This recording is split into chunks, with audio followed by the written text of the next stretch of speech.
there, friends. My name is Rachel G&S Middle. Gilbert and Sullivan is my middle name, and my middle name is my last name. And I am here today on behalf of Forbear Theatre to explore the magic of the Gilbert and Sullivan operas by very pedantically ranking every element of them. You might be thinking, you've finished that, haven't you, Rachel G&S Middle? Well, in a sense, yes, but in a sense, it'll never be finished. And I'm going to get more into that in just a moment. But first, let me tell you what I've been doing over the last 6 weeks. I've not been uploading anything under the banner of Forbear Theatre because I have just been taking a bit of time to actually focus on myself, Rachel Middle, like Sans GNS. In fact, my Instagram name is Rachel J Middle because my middle name is actually Joanna. It's not GNS, but shh, don't tell anyone. I have been working for weeks and weeks, recording lots of tunes that I'm gonna slowly upload. I've actually already started uploading them. I'm just gonna include a tiny clip of myself singing here. Sun lights up the daytime, moon lights up the night. I light up when you call my name, and you know I'm gonna treat you right. You give me fever when you kiss me, fever when you hold me tight, fever in the morning, fever all through the night. You see, it's not just GNS that I can sing. I sing lots of stuff. But as you can see, now this is a bit of an unusual setting. It looks like I'm kind of in a really dark room. I'm actually not. I've just got a backdrop. Have a look. So like, yeah, it's just, oh, that's my May calendar from the Gondoliers. So basically, because of these really generous donations that people have been giving Forbear Theatre, it's meant several main things. I could afford 2 of these big backdrop frames. We're going to use that to erect our sets. I have already bought so many costumes and lots of little bits and pieces for our upcoming production of The Grand Duke, which is going to be at Ettington Park on the 31st of August, and it is going to be in the Drayton Arms Pub Theatre in London from the 3rd to the 7th of September. So we're doing 6 performances as a matinee on a Saturday. As soon as it's possible to sell tickets for that, I'm going to let you guys know. But I was able to actually pay a deposit for that, which was £500, which I couldn't have done if you people hadn't been giving donations. So thank you so much, especially to Clay Hilly, Sarah Nash. Like, those are my 2 like really big donors. But thank you so much to everyone who has donated. It really means so much. And every single time a little bit of money comes in, I'm like, oh, thank God I can buy something else. Alistair McTurk, Olivia McLeod. You see, I got your name right this time. So if you would like to become a donor for Forbear Theatre, that would be good. Also, lest we forget, another thing that is happening is we are bringing our production of HMS Pinafore to Hever Castle on the 1st of June. There are going to be 2 performances, as a matinee and as an evening performance, but I'm going to put a link below for tickets to that, so please do come along and see that. So today the subject of this video is, which GNS characters would I most like to be mates with? It's not necessarily who the nicest ones are or who the best characters are. It's just who I think I would really click with. Number 10 goes to Hilarion. Now, I have talked at length in my videos about how much I adore this character because he starts off by giving some pretty kind of quite sexist remarks. She was crying a lot at our marriage, but I imagine she'd have been crying more had it been called off. Ha ha ha ha. Because actually the data shows that women that don't marry are actually happier than women that do marry, and the opposite is true of men. But no, it's funny to laugh at how women are desperate for marriage. Ha ha ha ha ha. Hilarious. Anyway, Hilarion, he starts off like that. He starts off like not a great guy. But then, on coming into Ida's school, he kind of shuts up. And like, he never actually says anything mean after that. And he is so sweet to Princess Ida. And I feel like their connection is the instigating factor to why The World Is But a Broken Toy happens, which is, as you know, the best song musically in the Gilbert and Sullivan canon, in my opinion. But Hilarion, he just shows that people have the scope to grow and change and can really, like, explore themselves and understand, like, what part of themselves they're projecting that actually made them quite unpleasant in the past. And when he realises, oh, actually, I just great, and women are people, and maybe we should just kind of talk to each other, you know? And he's such a great guy. I love him in the Tennyson poem. Oh, Hilarion. I mean, he only came 10th on this list because I see that he didn't really start off too great, but I do think he deserves to be on this list. Number 9, I have given to Giuseppe from the Gondoliers. Now, the thing is about Giuseppe is that he's a little bit of an airhead. And the thing is, I could have included Marco, Ginetta and Tessa, but I felt that Giuseppe was the main spokesperson, so I wanted to include him on this list rather than any of the others. But he'd just be such a laugh. Like, I'd love to, like, go out for a drink with Giuseppe and just listen to him talk about republicanism and about his life as a gondolier. And about his and Marco's relationship, because that's like a really sweet relationship. They're foster brothers, and they're really nice. They really care for each other, but he also like really loves Tessa. Like he loves his new wife, and I just love the openness of Giuseppe. I love how willing he is to kind of explain himself. How willing he is to just like have a good time. Like he's the one that suggests the cachucha, isn't he? He's the one that suggests a banquet and a dance and. He just wants everyone to have a good time. Like, who wouldn't want to hang out with Giuseppe? Like, who? Tell me in the comments if you actually don't like Giuseppe, but I do. He's a good guy. Number 8 goes to a part that I wouldn't necessarily consider to be that ostensibly kind or gentle, but is one that I just see as really awesome and subversive, and that is the Pirate King.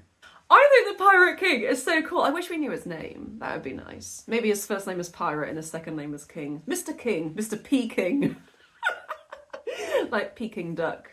He's just such a cool, interesting, subversive person. The fact that he was a nobleman, but he willingly, like, exercised himself from society in order to live this life of adventure, taking part in dangerous activities, like putting his own life at risk. He finds that regular society is actually dishonest and pirate life is actually more honest. And there's something that's really cool about that, and I often find that's a bit glossed over. I must admit to myself to really not knowing too much about pirates and like the history of like why people came to be pirates. I think I used to think, oh yeah, they weren't very nice guys, but actually a lot of it was just due to circumstance. A lot of pirates were privateers who were actually hired by the crown to go to war. Like the Spanish Armada, I think that was like what produced a lot of pirates, because so many people were kind of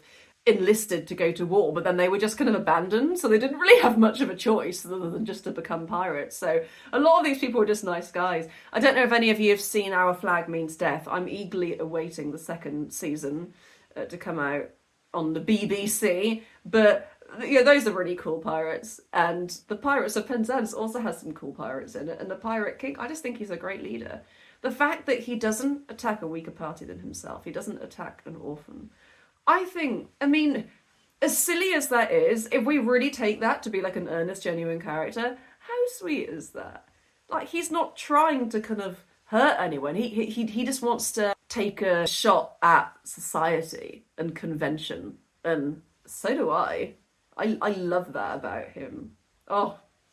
Number 7 goes to Melissa. Now, Melissa is just such a cool, like, spicy, interesting person. And she's certainly not a pushover. And actually, she can be quite manipulative in the way she talks to her mother to try and get her to, like, not call out the fact that Hilarion, Cyril and Florian are here dressed as women. She convinces her mother to keep it all under wraps. But also, I just love how open her heart is, and how willing she is to just be vulnerable to the situation she's found herself in. Like when she sees how cute Florian is, she's just like, oh wow, no, you're really cute. There's no playing hard to get that you often see with some people. Oh, their chins, I feel it's rather rough. Oh, don't apologise, I like it so. And the thing is, yeah, that is quite funny, because it sounds a little bit rude. But however you want to read it, she's just so cool. She's vulnerable, she's open, she says what she feels, she's not keeping secrets. I mean, apart from the secret about the guys in the castle from Princess Ida, but just forget about that. Melissa, what a fab gal. I like her. Number 6, I have given to Ludwig. During the course of the Grand Duke, Ludwig does do a couple of things that maybe aren't so great. Like the fact that he doesn't just say, oh, well, I abdicate, Grand Duke, because I want to marry Lisa. Like, I love her. Like, yeah, Ludwig, that's not too good, is it? But the thing is, what I like about him is how flawed he is, and how he had this big idea that it was what he really wanted, and then when he actually got it, he was like, oh, okay. And he slowly learns that throughout the show, and I just think it's a really like fun journey, and he just seems like a really fun guy. He's always wanting to include people. He's always wanting to entertain. He just gives so much of himself, and I really appreciate that. Characters like Jack Point, they give a lot of themselves, but they're also quite internal and self-indulgent. But you really get the impression that Ludwig just genuinely wants everybody around him to be happy, like because of what he's doing. He really, really wants his acting, his performance to make people happy, but he also wants to do a good job of Grand Duke as well. Like, he really wants everyone to look the part, like dress the part, and he's introduced all these like cool Greek customs, which some of them sound pretty fun. So yeah, Ludwig, I would like to be friends with you, please. Number 5, I have given to Elsie Maynard from the Yeoman of the Guard. She's a performer. She tours with Jack Point. She has an ageing mother who was ill, who she is taking care of. Elsie is so cool. She can look after herself. When the citizens start to get a bit handsy with her, she totally pulls out a knife and is like, I am armed. And yeah, Jack Point does intervene. Eventually the lieutenant has to come in and intervene, but that's because there were like multiple people going at her. But she is so brave, and she can look after herself. She's also not just brave in circumstances which are potentially violent, she's also brave in situations where she's opened up her heart. So in that scene with Fairfax, like, he has totally made her fall for him. They have this connection, they have this bond, this trauma bond from the events of the Act 1 finale. But they have come together and are having this teasing relationship. She is giving as good as she gets. They're having this really awesome conversation. But then he goes and ruins it. Like, he takes the joke too far. And Elsie, like, she deals with that with such grace, but with such bravery. And the way she then addresses Jack Point after he was really cruel to her, you know, she's like, look, I have boundaries. You know, she's not being mean to him. She's just stating how she feels. And then at the end, she deals with Jack Point's interruption again with such grace. Like, Elsie is just one of these people who, she is so mature. Like, I don't believe for a second she's 17. Do we think that she just lied about her age to Dame Carruthers? Oh, I'm just 17, I'm just a poor maiden. She's older than that. She is so mature and so, like, adept at dealing with the absolute ridiculousness of some of these other characters that are kind of really quite mean to her. Not saying the characters are nasty, but she does go through a lot in this, and the fact that she can hold her head up high and still maintain herself with grace and still be kind to those around her and just generous as a performer. Like, she also wants to dance, you know, she's a bit like Ludwig, really. She also wants to kind of give herself to people, and that is very commendable, and I wish I could be more like Elsie Maynard. Number 4 goes to Lewis. You know, in this fashion of Gilbert writing really gorgeous, gentle, traditionally male parts, I think it is just such a reflection on how sweet Gilbert must have been inside. I think he did have a bit of a funny temper, but the characters he created, all these traditionally male characters with like really sweet intentions, are just so lovely.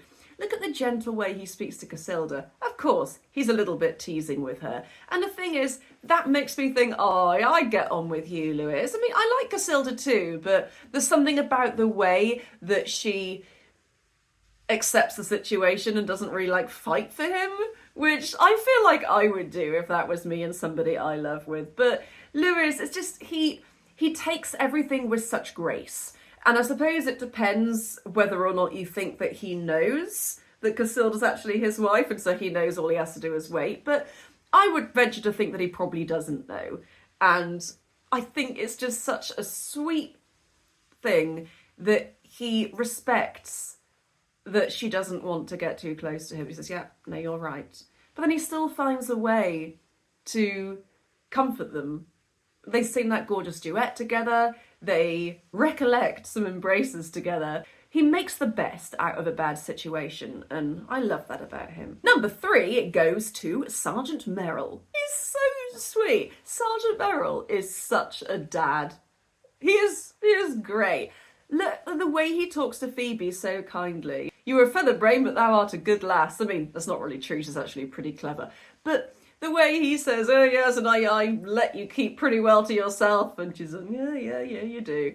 He knows what she's up to. And he knows that she fancies Fairfax. And he kind of uses that to an extent, but just look how brave he is, but also how gentle. I think that's what I really like about a lot of Gilbert's characters. They're heroes, and they wouldn't hesitate in giving their life to save someone else's, but they're also very tender and gentle and honest with each other. And that's why I really, really love Merrill. Just look how willingly he just puts his life completely on the line. Like, if that would have gone wrong, he would be dead. But he does it anyway, because that's just the kind of great guy that Merrill is. Number 2 goes to Dr. Daly. He is such a considerate guy. Just think of how he reacts to that situation with Aline and Alexis. When Aline falls in love with him and he falls in love with her, he is able to retain this sense of understanding of the situation despite being under the effects of this potion. And he then just forgoes that situation and says, I'm going to take myself away to a colonial bishopric so that Alexis and Aline can still be together, despite the fact that he's going to love Aline for the rest of his life. He is so self-sacrificial, sometimes to a fault, but the thing is, I just know that I would have such a lovely time talking to him. I would feel so safe and so comfortable. And yeah, he's just an all-round, really, really great guy. But of course, there has to be a winner. My winner for the character I would most want to be friends with is Mabel from the Pirates of Penzance. Her actions just speak of somebody who is just so enlightened. I wouldn't necessarily advise anyone to just like marry somebody they've never seen. I like to think opera is like a heightened version of real life, and I don't really think that's a realistic expectation. But in the world of opera, I think Mabel is just such a brave, fun, kind person. Again, just like some of these other characters I've talked about, she is so open. Like, her heart is so open to being loved and to loving somebody else. And she also isn't afraid to kind of let Frederick know that she doesn't want him to leave. If anyone's been kind of on online dating and has got into like text message chats with people when you're like letting them down, you'll say, you know, oh, I'm not really sure this will work out. And they'll go, oh, it's okay, I didn't really like you anyway. I think like the automatic reaction of a lot of people is to be kind of embarrassed when you're like rejected or like you have to break up for any reason. But Mabel, like, she doesn't do that. She isn't embarrassed about showing Frederick honestly what that means to her. Oh, leave me not to pine. But that excavation of her heart, that is what allows him to come back and kind of be really open and honest with her. And then they somewhat just come to this very peaceful place. And then when he comes back at the end, she totally forgives him. And the thing is, I think that's fair enough because he was following his duty. But now his duty has been fulfilled. And yeah, I love Mabel. She also just looks like she'd be so much fun. Like, Mabel is just such a cute, like, awesome, dancey, like, hippie-ish character. And I think she's great. So yeah, that's my list. What characters would you like to go for a drink with? Tell me in the comments. Maybe the headsman. That's one I hadn't thought about. Bet he'd have lots of stories. See you next time.